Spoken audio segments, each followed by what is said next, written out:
어, 우리 존경하는 조창한 목사님, 참 여기까지 교회를 세우신다고 많은 눈물을 흘리셨는데, 같은 시차례에서 여러분 모습들을 보면서 참 인내의 삶들을 살아가신 목회자로서 참 존경받으실 만한 어른이라는 것들을 많이 느끼게 됩니다.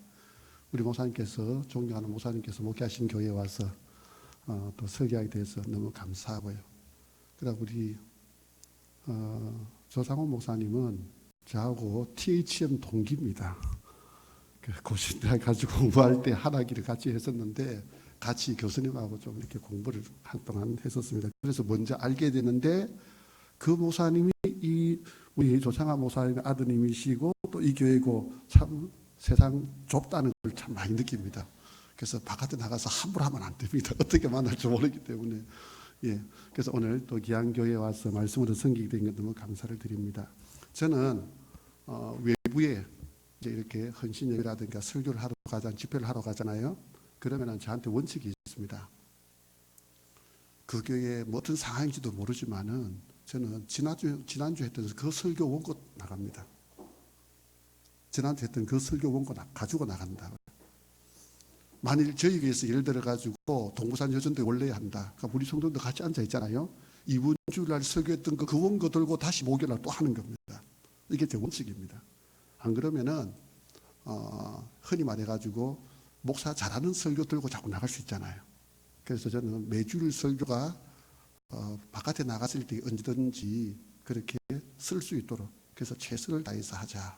그래서 지난주 설교했던 것들을 가지고 와서 이 교회에서 다시 설교하는 겁니다. 그래서 오늘 설교했던 걸 가져올 수 있는데 오늘 설교했던 것을 바로 하기에는 좀 부담스럽기 때문에 전주에 이런 것들을 제가 늘 가지고 갑니다. 오늘 그래서 저희 교회에서는 지금 출애굽기를 계속 강의해 나갑니다. 그래서 출애굽기 8장 20절에서 24절 세상에서 어떻게 살아야 하는가, 죄악된 세상에서 어떻게 살아야 하는가 성도는 여기에 대해서 우리가 한번 살펴보도록 하겠습니다. 본문은 이스라엘 백성들을 구원하기 위해서 하나님이 이제 애굽 땅에 10가지 재앙을 내리는 그 내용들입니다. 그래서 10가지 재앙이 내리는 가운데에서 본문을 통해서 성도는 과연 죄악된 세상에서 어떻게 살아야 될 것인가. 제가 뭐 거두절미하고 바로 지금 서론 따로 없이 바로 본론 바로 돌아버렸습니다. 그래서 세 가지로 오늘 제가 좀 말씀드리도록 하겠습니다. 세 가지. 우리가 세상을 살아갈 때 첫 번째로 세상의 것을 의지하면 안 됩니다. 성도는 죄악된 세상에서 세상의 것 의지하지 말자. 우리 24절 보면 좀 나옵니까? 24절 다 같이 한번 읽어보겠습니다. 시작.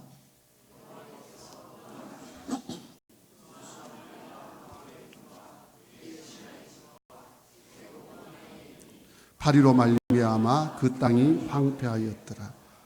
조금 미리 제가 말씀드리고 참고할 것은 저하고 같이 성경 읽는 게 상당히 많습니다. 성경 읽는 게. 그래서 제가 다른 게 우리 성도님들은 워낙 익숙하니 그러는데 다른 게 성도님들이 뭐라고 하느냐면은 목사님 설교 들으니까 잠이 안 옵니다. 왜요? 계속 읽으라 하니까. 잠잘라면 읽으라고, 잠잘라면 읽으라고. 그러니까 잠이 안 옵니다. 그 소리 하거든요. 그래서 좀 계속 좀 읽을 건데, 자, 우리 24절에 보시면요. 여호와께서 같이 하시니 무수한 파리가 바로의 군과 그의 신하의 집과 애굽 온 땅에 이르니 파리로 말미암아 그 땅이 황폐했더라. 바로가 이스라엘 백성을 애굽에서 보내는 것을 거부할 때 하나님이 애굽 땅에 10가지 재앙을 내립니다. 10가지 재앙 순서대로 다 외울 수 있습니까? 10가지 재앙. 자, 그냥 이해만 하십시오. 제가 그냥 설명을 한번 할게요. 그 낚시터이죠. 낚시터가 있는데 이 낚시터 어장이 있는데 그 이름 자체가 좀 이상한 이름입니다. 도금의 어장이라고 있습니다. 그 어장이 있는데 이 어장에 보면은 사람들이 밤새 낚시를 하잖아요. 그러면은 밤에 치침 도구를 이렇게 줘가지고 사람들이 자면서 낚시하게 한다고요. 그런데 하필이면 그 집에 베개 껍데기를 뭐라고 합니까? 표준어로 베개 껍데기를 베개 it이라죠. 베개 it. 그 베개 it이 이 어장의 베개 it이 너무너무 좋은가 봐요. 그 자꾸 도난을 당하는 겁니다. 그래서 그 어장에서 일하는 종업원은 항상 신경 써야 될 게 뭐냐? 사람들이 잘 가지고 가는 베개 it을 늘 파악해야 되는 겁니다. 10가지 다 말씀드렸습니다. 애굽에 내리는 10가지 재앙을 다 말씀드렸다고요. 베개이 파악 도금의 어장.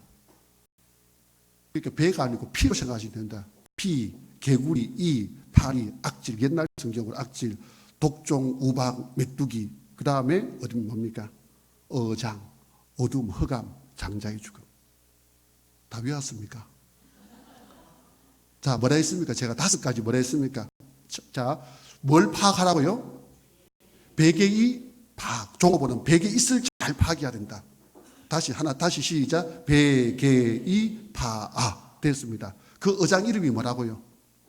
이름이 좀 얇습니다만은 도금의 어장, 독움의 어장. 여기까지 끝. 그러니까 그렇게만 알고 넘어가시면 됩니다. 그냥 그렇게만 알고. 자, 그래서 이 지금 10가지 재앙이 내리는데 이것이 뭐냐? 애굽 사람들이 섬기는 신에 대한 심판입니다. 이거 하나하나가 다 뭐라고요? 애굽 신들이라고요. 애굽 신들. 자, 예를 한번 들어볼까요? 첫 번째가 뭐라 했습니까? 제일 먼저 피죠. 백인데 피죠. 피의 재앙입니다. 이게 뭐냐 하면은 애굽 사람들이 농사를 짓습니다. 농사를 짓기 때문에 이들에게 있어가지고 생명의 젖줄이 어디입니까? 나일강이잖아요. 나일강물. 생명의 젖줄인 이 나일강 그 물에 대해서 모세가 지팡이를 쫙 치니까 나일강물이 뭐로 변한다는 겁니까? 피로 변하더라. 물은 생명을 상징합니다. 그런데 피는 뭘? 죽음을 상징하잖아요. 그러니까 하나님이 바로 이 생명의 물을 죽음의 피로 만들므로써 하나님만이 생명의 주관자다. 가르쳐 주시는 거죠. 이게 다 하나하나가 그 신들을 대상으로 하는 겁니다. 자, 제일 먼저, 그 다음은 자, 배, 그 다음 또 뭡니까? 개구리. 개구리 재앙입니다. 개구리가 알을 많이 낳습니다. 번식력이 좋잖아요. 그래서 애굽 사람들은 이 개구리를 어떻게 생각하느냐? 번식력이 좋다 보니까 출산을 돕는 신으로 생각을 하고 있습니다. 출산을 돕는 신이 개구리 신입니다. 그래서 개구리 신을 섬기는 겁니다. 그 개구리 모양의 신 이름이 뭐냐? 헤켓입니다. 헤켓. 이 헤켓을 믿었다고요. 그러니까 모세가 지팡이를 잡고 팔을 탁 펴니까 강과 운하와 모세에서 개구리들이 땅으로 막 올라가 사람들을 괴롭힙니다. 이게 무슨 말일까요? 그들이 섬기는 신이 자기들을 괴롭히더라는 거죠. 자기들이 섬기는 신은 자기 백성을 보살펴줘야 됩니까? 괴롭혀야 됩니까? 보살펴줘야 되잖아요. 그런데 자기들이 실컷 섬긴다고 했던 그 개구리들이 자기를 괴롭히더라는 거죠. 자, 세 번째가 뭡니까? 피개. 그 다음에 뭡니까? 티끌이 이가 되는 겁니다. 티끌. 그런데 티끌이 뭐냐 하면은 원어적으로 보면 티끌이 마른 흙을 이야기하는 겁니다. 마른 흙. 그러니까 애굽 사람들이 사는 땅 자체가 뭐겠습니까? 사막이죠. 사막은 자신들의 생활 터전입니다. 그래서 그들은 이 사막의 신, 바로 세트라는 신을 섬깁니다. 그들이 섬기던 그 마른 흙, 바로 사막의 모래가 뭐가 됐다는 겁니까? 이가 되더라. 그러니까 이런 모습들을 통해 가지고 그들이 섬기던 신들이 지금 다 하나님께서 역사하시니까 무익한 존재가 되어지잖아요. 그러니까 이런 모습들을 통해서 애굽 사람들의 그 섬기던 신들이 얼마나 무기력한 존재인지, 또 그 신들이 복을 주는 것이 아니라 자기들에게 뭘 준다? 고통을 주더라. 이것을 하나님께서 드러내시는 게 바로 10가지 재앙입니다. 자, 10번째 재앙. 우리 쭉 시간이 너무 가니까 10번째 재앙이 뭡니까? 장자의 죽음이잖아요.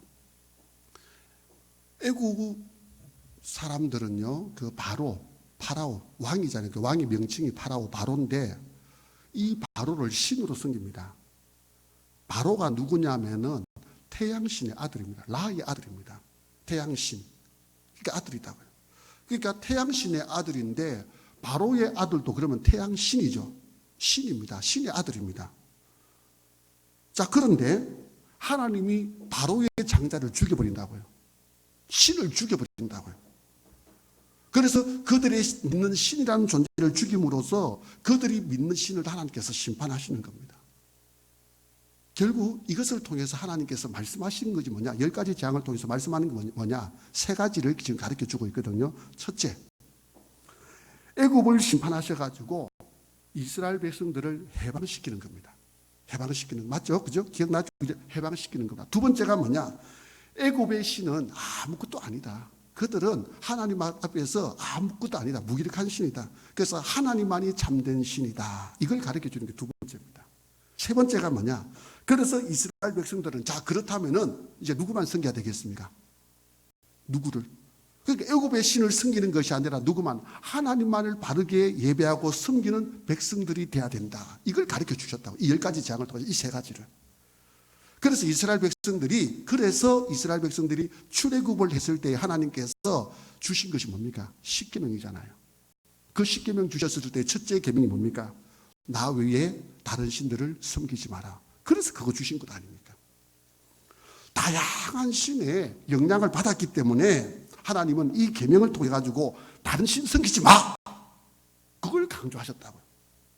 하나님 외에 다른 신을 섬기고 세상의 것을 의지하는 것이 헛되다. 헛된 것이다. 이걸 지금 가르쳐 주는 겁니다. 종교개혁자 마틴 루터가 이런 말을 했습니다. 지금 당신이 마음에 두고 의지하는 것이 바로 당신의 하나님이다. 우상을 섬기는 것만이 아니라, 우상 숭배가 아니라 바로 하나님보다 더 사랑하고 더 마음에 두고 있는 것이 있다면 그것이 바로 우상 숭배다 이 말입니다. 꼭 우상을 섬겨야만 우상 숭배가 아니라 뭐라고요? 하나님보다 더 마음에 두고 있는 것이 뭐? 우상 숭배다. 김병삼 목사님, 그 만나기 김병삼 목사님 누가 왕인가 책에 보면은 그 목사님의 군 훈련 이야기가 나옵니다. 군대 훈련 이야기. 사람들이 제일 무서워하는 13m 높이에서 이제 뛰어내립니다. 그런데 가장 두려워하는 그 높이에서 탁 뛰어내릴 때에 이제 겁에 질려, 군대 갔다 오신 분 다 알잖아요. 겁에 질려가지고 훈련병이 있을 때 조교가 뛰어내리기 전에 뭐라고 말합니까? 사랑하는 사람의 이름을 부릅니다. 그러면은 영수가 그러고 뛰어내린다고요. 그 영수기는 저희 아내 이름입니다만은 와 하고 뛰어내린다고요. 그때에 이제 김병삼 목사님뿐만 아니라 그 같이 또 훈련병들이 너무너무 궁금했던 한 사람이 있었습니다. 누구냐면은 같이 훈련받는 자기 동기인데 그 친구가요, 여자들한테 무척이나 편지를 많이 받은 겁니다. 한 여자한테 받은 게 아니고 이 여자한테도 받고 저 여자한테도 받고 저 여자한테도 온 여자한테 다 받았다고. 그러면 과연 저 친구는 뛰어내릴 때에 누구의 이름을 부를 것인가? 누구의 이름 부를 것 같아요? 그 친구가 무수한 여자로부터 편지를 받았기 때문에 과연 저 친구는 지금 막다른 골목에서 가장 자기가 두려워 떨 때에 누구의 이름 부를 것인가? 너 다 궁금했거든요. 그런데 그 친구가 갑자기 뛰어내리면서 이름을 딱 부르는데 누가 부르느냐? 어머니! 라고 뛰어내리는 겁니다. 어머니! 하고. 이게 무슨 말인가? 여러 여자가 있지만은 힘들 때는 누구밖에 생각 안 난다? 어머니밖에. 이게 의미하는 바가 있죠. 세상 가운데 있을 때에 우리가 이것에 관심 두고 저것에 관심 두고 이것도 의지하고 저것도 이렇게 의지하지만은 정말 우리 인생의 마지막에 서가지고 의지해야 될 것이 누구인가? 의지할 존재가 누구인가? 인생의 마지막까지 붙들고 의지할 수 있는 것은 오직 하나님밖에 없음을 기억하시기를 바랍니다.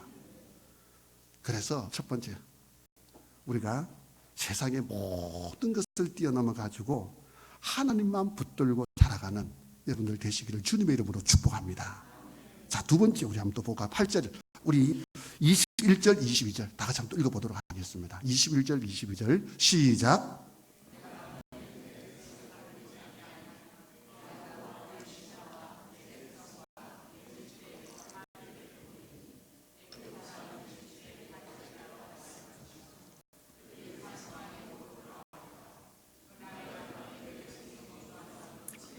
구별하여 그곳에는 파리가 없게 하리니 이로 말미암아 이 땅에서 내가 여호와인 줄을 내가 알게 될 것이라.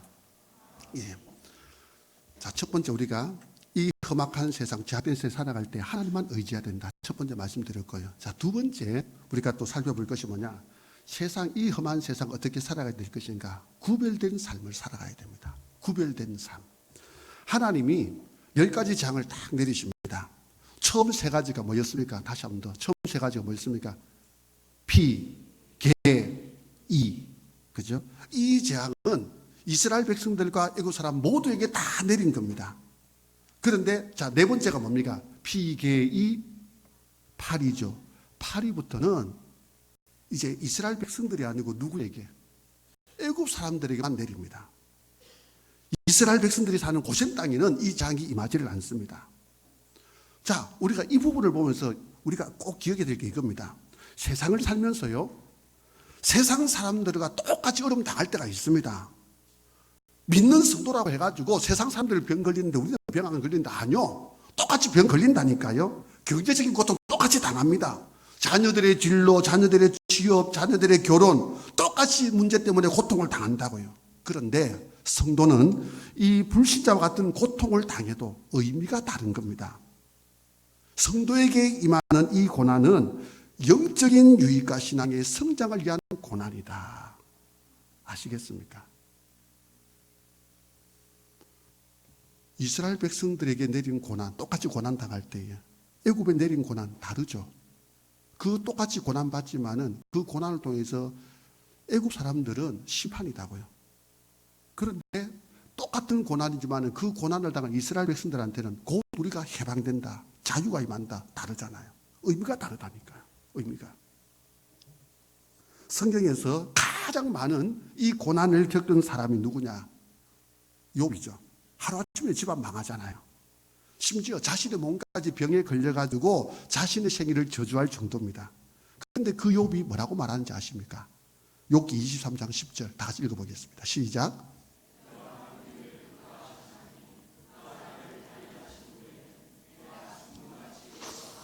예, 고난 당했지만은 다르다는 겁니다. 이 고난을 통해서 뭐라고요? 순금같이 되어 나오겠다. 또 우리 더 볼까요? 시편 119편 71절 다 같이 읽겠습니다. 시작.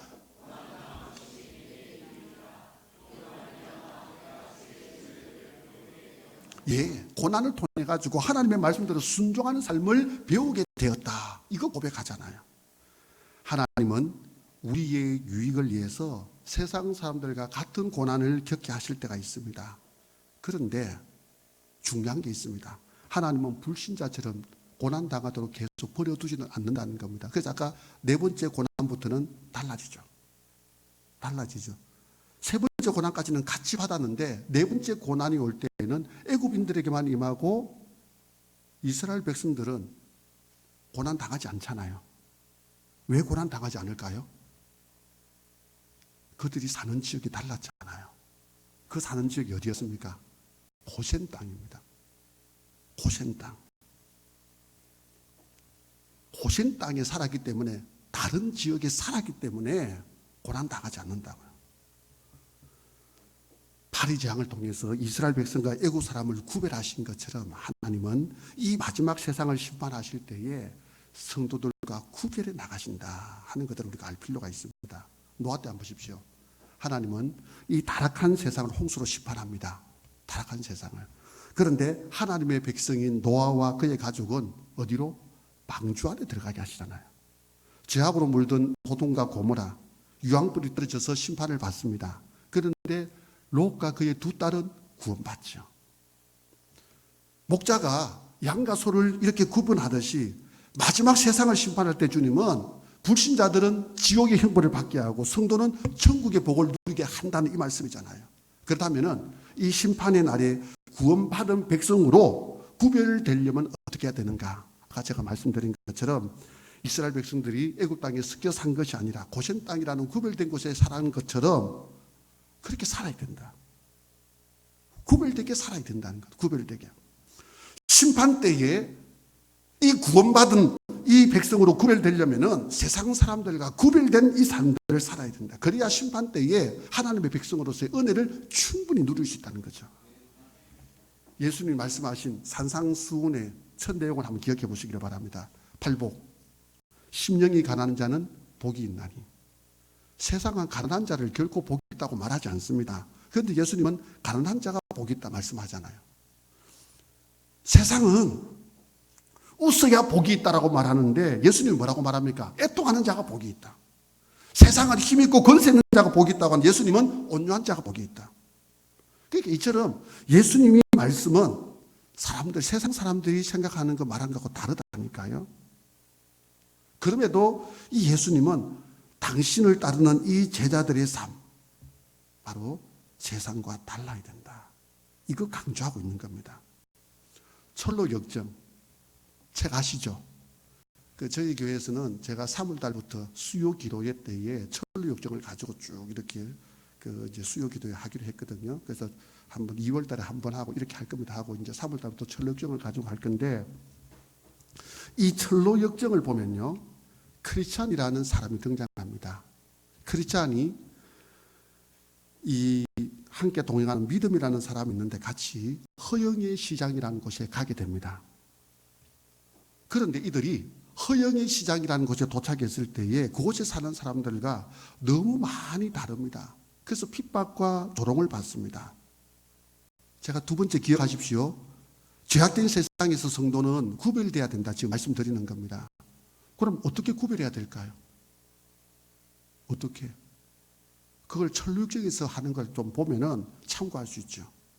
우리가 이 죄악된 세상에서 구별돼야 된다고 하는데 어떻게 구별된 삶들을 살아갈 것인가? 지금 크리스찬과 믿음이 허영의 시장에 왔을 때에 그들이 달랐기 때문에 조롱과 핍박을 받는데, 자, 첫 번째로 이들이 믿음과 크리스찬의 옷차림새가 달랐습니다. 옷차림새가. 이게 뭐냐 하면은, 성도는요, 세상 살아갈 때에 행동과 삶의 스타일이 세상과 달라야 된다는 겁니다. 이게 달라야 되는 거죠. 두 번째가 뭐냐? 믿음과 크리스찬이 허영의 시장에서 사람들과 뭐가 달랐냐? 말투가 달랐습니다. 말투가. 성도는 세상 사람들처럼 다른 사람들을 흠담하고 욕하는 사람이 아니라 다른 사람들을 세워주고 칭찬하고 격려해주고 덕을 세우는 그 말을 하는 사람이어야 된다. 이걸 말씀하는 거죠. 세 번째, 믿음과 크리스찬이 허영의 시장에서 뭐가 달라는가? 그 허영의 시장에 파는 그 물건, 상품에 대해서 별로 관심이 없었습니다. 이게 의미하는 바가 뭘까요? 성도는 세상이 추구하는 것과 세상이 바라는 것, 세상이 가지고자 하는 것, 거기에 관심을 두는 것이 달라야 된다. 이걸 말씀한다고요. 그래서 허영의 시장에 도착한 이들 순례자들이 그들의 모습이 너무 달랐기 때문에 그 허영의 시장에 있는 사람들로부터 핍박을 받잖아요. 오늘 우리가 이 세상을 살아갈 때에 이런 구별된 모습으로 살아가는 우리 성도들 되시길 바랍니다. 그래서 거룩을 다른 말로 뭐라고 하는지 아십니까? 거룩이 뭐겠습니까? 일반적으로 생각할 때 거룩하면 어떤 느낌이 떠오릅니까? 얼굴에 기름칠 좀 많이 하고 약간 배가 좀 나오고 손 뒤로 딱 뒤로 해가지고 말할 때에도 여러분, 점잠 빼는 게 거룩일까요? 뭐가 거룩일까요? 너희는 거룩해라. 하나님이 내가 거룩하니. 하나님 거룩하다 했지 않습니까? 너희도 거룩해라. 거룩이 뭘까요? 한마디로 말하면 바로 거룩은 구별되는 겁니다. 죄에 대해서 구별되는 게 거룩이라는 거죠. 그래서 하나님이 거룩하신 하나님, 죄와 구별된 분이잖아요. 구별되는 겁니다. 이 죄악된 세상에서 어떻게 살아가야 될 것인가? 구별된 삶들을 살아가야 된다. 죄된 모습에서 떠나야 된다. 그래서 믿음과 크리스찬의 옷차림새가 달랐던 것처럼 삶의 스타일이 달라야 되는 겁니다. 죄악된 모습에서 뿐만 아니라 말투가 달랐다고요. 허영의 시장에서 세상이 추구하는 것에서 달랐다니까요. 우리가 세상을 살아갈 때에 이런 구별된 모습이 나타나기를 우리 주님의 이름으로 축복합니다. 종교개혁자 루터에게 한 남자가 찾아왔습니다. 자기가 예수님을 영접했대요. 그래서 이제 목숨을 다해서 예수님을 섬기고 싶은데 이제 어떻게 해야 됩니까? 루터에게 물었습니다. 하나님께 헌신된 삶을 살아가기 위해서 어떻게 해야 될 것인가?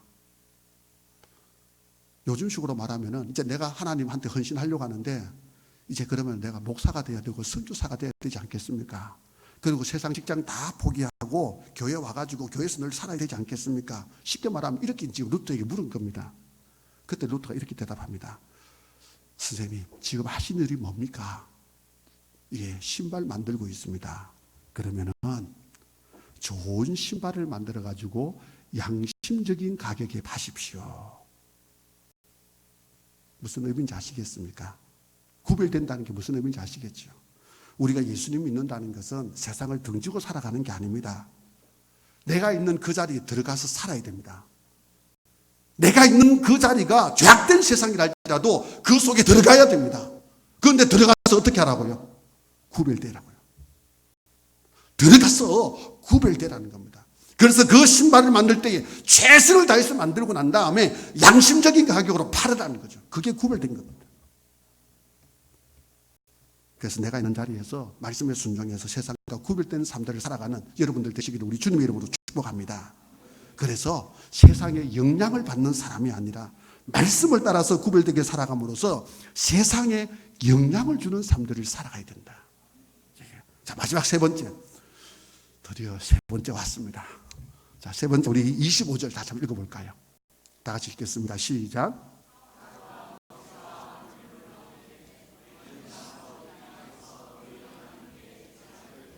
자, 오늘 세 가지 이 죄악된 세상에 어떻게 살아가야 될 것인가? 첫 번째 어떻게 하라 했습니까? 하나님만을 의지해야 된다. 그죠? 두 번째 어떻게 하라고요? 구별된 삶들을 살아가야 된다. 마지막 세 번째, 세상과 타협하지 말아야 됩니다. 세상과 타협하지 말아야 된다.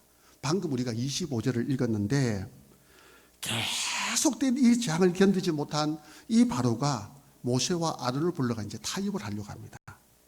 자, 이때 타협하려고 하는 바로의 반응을 유심히 한번 보십시오. 네 가지 단계로 나타나집니다. 자, 첫 번째 우리 25절 다시 한번 읽어볼게요. 저 빨간 줄 좀 이렇게 해놨는데 자, 다 같이 한번 읽어보겠습니다. 시작. 다 같이 25절 다 같이 시작. 바로가 모세와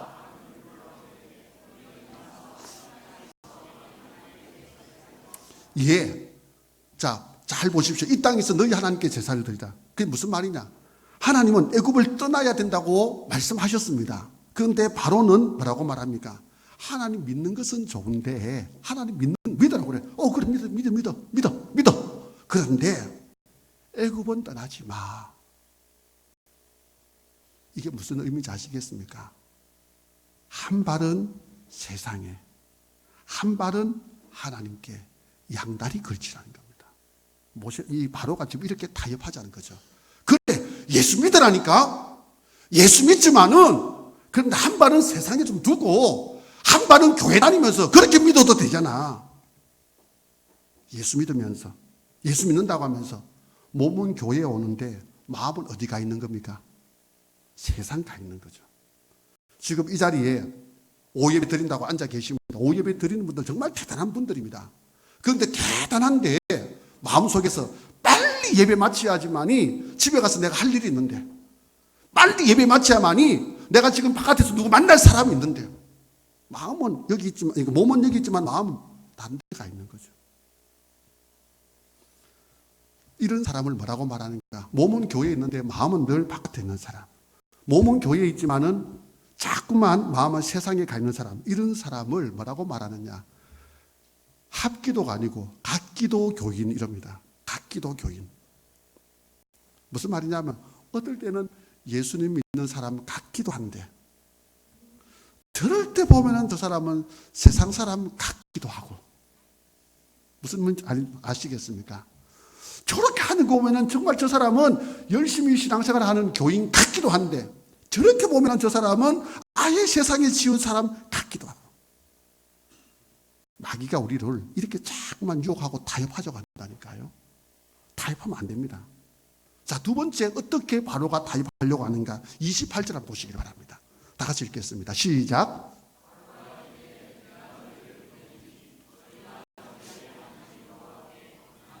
제사를 드릴 것이나 너무 멀리 가지는 말라. 그런즉 너희는 나를 위하여 간구하라. 그 바로의 제안이 뭡니까? 그래 가라. 가는데 너무 멀리 가지 마라. 이게 어떤 의미인지 아시겠습니까? 우리한테 적용하면은 그래 예수 믿으라니까. 그래 예수 믿어. 그런데 너무 유별나게 예수 믿으면 안 돼. 너무 유별나게. 예수 믿어도 적당하게 믿어야지. 어찌 그렇게 하루아침에 예수 믿는다고 술 다 끊을 수가 있어? 그러면 안 돼. 그래도 우리가 만난 게 얼만데 적당하게 술도 같이 마셔야지. 주일날 가게 문 닫고 그렇게 하지 말라니까. 이제 예수 믿는다고 예배 시간마다 은혜 받았다고 질리자고 그렇게 하지 말라니까. 예수 믿는다고 오후 예배, 수요 기도에 새벽 기도 일일이 챙기면서 그렇게 너무 빠지지 말라니까. 그렇게 자꾸 요구한다니까요. 그거 타협하면 안 된다니까요. 그래, 교회는 가지만은 너무 빠지지 마. 그렇게 타협하기를 원하는 겁니다. 타협하면 안 되죠. 자, 다음 볼까요? 세 번째 타협이 뭐냐? 바로가 10장 10절 11절 다 같이 읽도록 하겠습니다. 10절 11절 시작.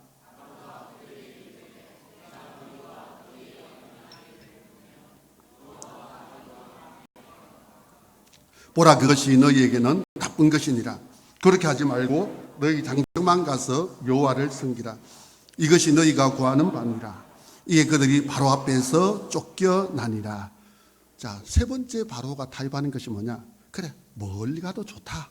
멀리 가도 좋다. 그래, 멀리 가. 이제 됐다. 그래, 예수 열심히 믿어. 그런데 어린 것들은 데리고 가지 마. 믿으려면은 너희들만 믿어. 미쳐도, 예수에 미쳐도 노차만 미쳐. 애들 건드리지 마. 지금 그거 이야기하잖아요. 마귀가 이렇게 우리에게 도전한다니까요. 믿으려면은 열심히 너만 믿어. 애들 데리고 갈 생각 하지 마. 지금은 애들 공부해야 되잖아. 애들은 나중에 대학 가고 나면은 그때 나중에 믿으라고 해. 그렇게 우리에게 타협하기를 원한다니까요. 자, 마지막 타협은 바로가 뭐라고 하는가? 출애굽기 10장 24절 다 같이 읽겠습니다. 시작.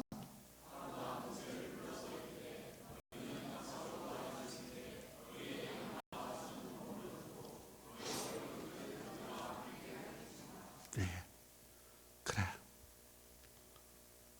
가라, 그래. 가라. 가서 숨겨라. 그런데 양과 소는 두고 몸만 가라. 이게 무슨 말일까요? 그래, 하나님 믿어. 그래, 열심히 믿어. 그래, 빠져. 괜찮아, 이제. 그래, 실컷 믿고 다 빠져. 그런데 교회 다닌다고 물질적으로 희생하지 마. 물질 다 갖다 바치지 마. 열심히 교회 다녀야지. 그런데 물질 갖다 바치지 마. 살면서 제일 필요한 게 돈이잖아. 돈 아껴야지 나중에 늙어서 그도 노후를 준비할 수 있잖아. 그렇게 바로가 타협하기를, 마귀가 그렇게 타협하기를 원한다니까요. 우리 마태복음 6장 24절 다 같이 한번 읽어보겠습니다. 시작.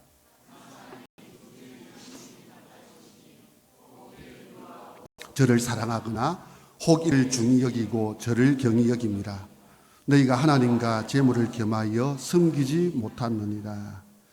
예, 성경이 우리 주님 말씀하시죠. 돈이 신앙생활에 얼마나 위험한지, 그 돈이 하나님 자리를 얼마든지 대신할 수 있다, 이걸 말씀합니다.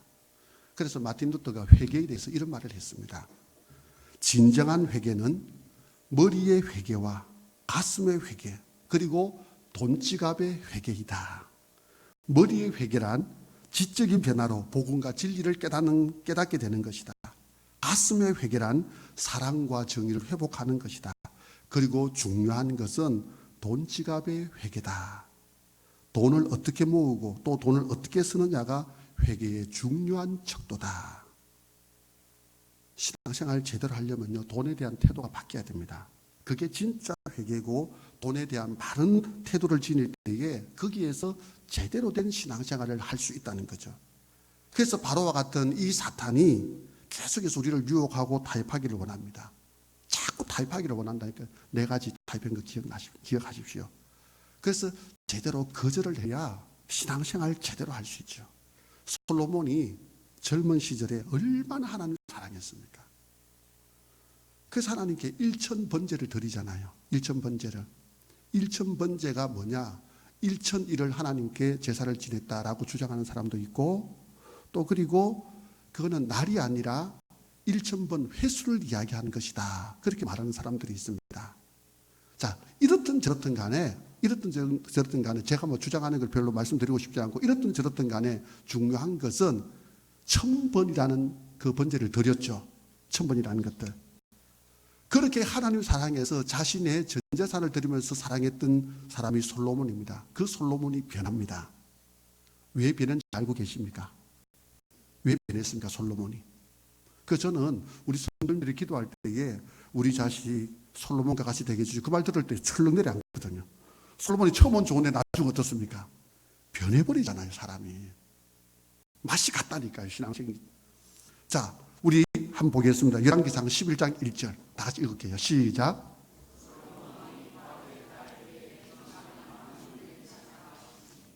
곧 모압, 암몬과 에돔과 시돈과 헨 여인들. 자, 보십시오. 솔로몬 왕이 이방의 많은 여인들을 사랑했다니까요. 사랑했다니까. 뭐 사랑할 수 있다고 생각하죠. 그럼 처음에 사랑했습니다. 사랑했는데 그 다음 어떻게 되어야 되냐? 그 이어지는 3절 4절 또 한번 읽어볼까요? 3절 4절 시작. 그의 여인들이, 여기 우선 여기까지 3절만 보십시오.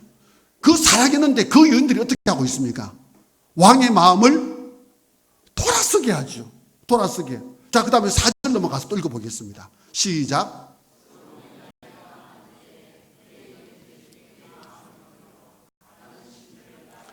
됐습니다. 여기까지만. 그러니까 이 여인들이 마음을 돌아서게 만드는데 솔로몬이 그의 마음을 돌려가지고 다른 신을 이제 따르게 만들잖아요. 자, 그 다음 볼까요? 열왕기상 11장 9절 다 같이 읽어보겠습니다. 시작. 솔로몬이 마음을 돌려 이스라엘의 하나님 여호와를 결국은 어떻게 됩니까? 솔로몬이 그냥 여인을 사랑했다고요. 사랑할 수 있죠. 저는 솔로몬이 참 대단합니다. 저는 한 여자 가지고도 힘들어하는데 그 많은 여인들을 어떻게 감당했는지 모르겠습니다. 하여튼 사랑했다고요. 근데 사랑했는데 끝났으면 되는데 문제는 뭐냐?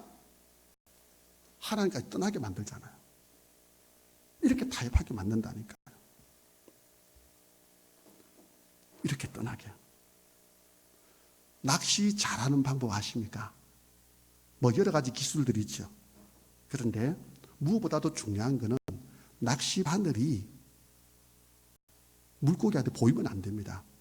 그래서 미끼를 딱 꼽아가지고 낚시 바늘이 물고기한테 안 보이도록 그렇게 하는 겁니다. 그러면 이제 미끼가 낚시 바늘이 안 보이잖아요. 그러면 고기가 덥석 뭅니다. 고기가 미끼를 무는 순간 덥석 꼼짝없이 걸려듭니다.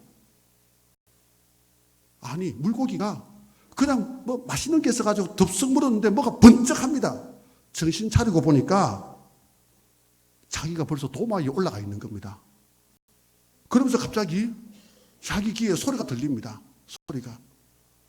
매운탕으로 할까요? 지리로 할까요? 무슨 의미인지 아시겠습니까? 그냥 나는 그게 맛있겠다 싶어서 덥석 물었는데 정신 차리고 보니까 죽음의 위기에 와 있는 겁니다. 내 인생이 지금 매운탕이 되느냐 지리가 되느냐 그 위기 가운데 지금 있다고요. 세상의 유혹과 타협이 바로 낚시의 바늘 그 미끼와 같다니까요. 미끼는 위험하게 보이지만은 그 미끼 안에 미끼가 별로 위험하게 보이질 않습니다. 그런데 그 미끼 안에는 뭐가 있습니까? 낚시 바늘. 그 낚시 바늘 우리를 죽음으로 끌고 간다니까요. 그래서 성경이 뭐라고 말씀하는가? 데살로니가전서 5장 22절 다 같이 한번 읽어보겠습니다. 시작. 다시 한번 더 시작. 악은 어떤 모양이라도 벌이라. 그래서 사탄이 우리를 유혹할 때에 큰 죄 짓게 하지 않습니다. 처음에는 죄인지 아닌지 구분 안 되게 우리와 타협하기를 원한다는 거죠. 그때에 단호하게 거절하지 못하면 결국에는 사탄의 포로가 되고 만다. 그래서 이 세상과 타협하고 살아가는 것에서 우리 성도님들이 단호하게 돌아서기를 우리 주님의 이름으로 축복합니다. 자, 말씀 세 가지 전했습니다. 이 죄악된 세상에서 우리는 과연 어떻게 살아가야 될 것인가? 첫 번째, 세상의 끝 의지하면 안 됩니다. 하나님만 의지해야 됩니다. 두 번째, 세상에서 어떻게 해요? 구별된 사람들을 살아가야 됩니다. 마지막 세 번째, 세상과 타협하면 되지를 않습니다. 그래서 이러한 삶을 통해서 이 죄악된 세상에서 진정한 그리스도인으로 살아가는 여러분들 되시기를 우리 주님의 이름으로 축원합니다. 우리 다 같이 한번 말씀 기억하면서